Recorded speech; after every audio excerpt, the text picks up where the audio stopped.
guys, Brian Stevens here with the National Real Estate Post and Mortgage Shots. Listen, for every action, there is an equal and opposite reaction. And we've gone through two really big bumps, and we haven't seen the reaction to that, which I think we're seeing now. We call it a correction in the housing market. That, of course, would be the low interest rates pre-COVID, the Great American Giveaway where we gave a ton of money, and wildly low interest rates. Well, now we can take the war in Iran, and well, maybe that's going to be a fourth or a fifth bump that requires a reaction that's going to hit the housing market. Case in point, this is from Moody's. The Iran war is effectively a tax on U.S. households that could accelerate the economy's widening K-shape. And this is according to Moody's. Now, there's a couple of things in here that are worth noting. First of all, that little Hormuz standoff is bottlenecking 20% of the world's oil supply, making oil prices go up all across the country, including the United States, where we're supposedly energy independent. The United States economy is massively reliant on Americans being willing to spend money as well. And did you know that the United States economy is 68%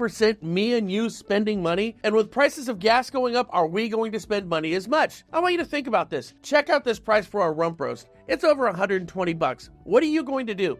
Fill up your gas tank once, maybe twice, depending on how big your car is, or are you going to buy dinner for the family? The answer may be simple. You're going to buy dinner for the family, but if you have to go to work to make that next round of money, then possibly part of that is going to go into gas. Of course, when you don't buy the rump roast, the cowboy doesn't get the money for the cow, the trucker doesn't get money to truck the cow, the butcher doesn't get money to butcher the cow, and they all lose out money as well, thus the ripple effect. Now, 68% of our GDP is me and you spending money. That's going to have a disproportionate impact on low and moderate income families. The ones who it's not going to affect are those in the upper and upper middle class. In a report last week, Mark Zandi from Moody's wrote, "The United States economy is largely powered by the well-to-do, finding that only the top 20% of the country's income distribution has spent enough money to outpace inflation in recent years. That's the ultra-rich." By another metric, the 10% of Americans with the highest income accounted for nearly half of all consumer spendings. Now, this is going to have an effect on your down payments, on your ability to buy a house, on the houses that we by and large list and do loans on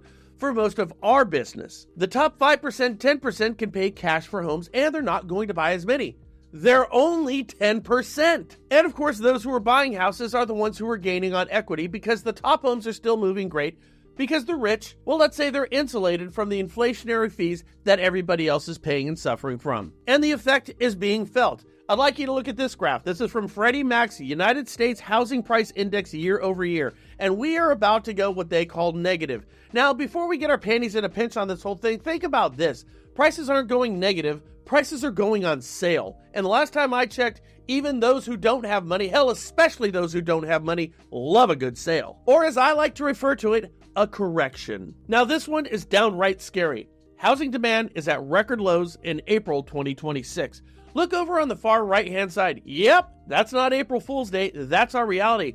But more to note here, that other peak right there in the middle is a 2008 meltdown. In other words, we have less housing demand today by far than we had when we went into the Great Housing Recession, the total global economic collapse that was centered on the United States housing market. Yeah, we're a hell of a lot worse than that. And of course, from Darth Powell, mortgage rates continue to rise while home buyers looking to buy continues to collapse. There are only an estimated 1.36 million home buyers in the market with an estimated 1.99 million homes for sale. It is the largest gap that we have ever seen between the number of people looking for homes and the number of people trying to sell their houses. And by the way, that means we have housing sales that are going to continue to come fast, hard, and heavy. Now, how did we get there? The consequence of all this? Well, the canary in the coal mine starts at the bottom in the housing market, and that would be our subprime borrowers. Now, I'm not necessarily talking about subprime mortgage loans. We subprime everything to death. Mattress loans, refrigerator loans, RV loans, car loans, you name it, we subprime them.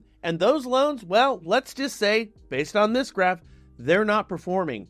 And when those dominoes fall, the next and big one to fall is going to be housing. Those behind turn into notice of defaults. Those NODs turn into foreclosures. Those foreclosures turn into inventory, thus widening that gap between those who want and those who have, which brings the prices down, which is going to make the sale that we're facing right now even larger. For loan officers and real estate agents, I wouldn't worry about this. Hell, this is the greatest thing that's ever happened to you. Well, at least in the past 10 years or so. We are going through a correction of our actions over the past decade. Those low rates, the Great American Giveaway, COVID, the war. Yeah, all those influence housing, and we have not corrected from that. So the one we're getting right now, well, let's just call this one hell of a hangover. So are we going to find a little relief at the proverbial pump when it comes to mortgage rates? I'm not so sure of that. I'd like you to look at this graph as well. This is trending holdings of U.S. Treasuries, and it's at its lowest level in 2008. You see all these things that we're doing with taking over oil fields on different continents? Let's say it's just not making the Chinese terribly happy right now, and they're pulling back on investing in the United States Treasuries. And when this happens,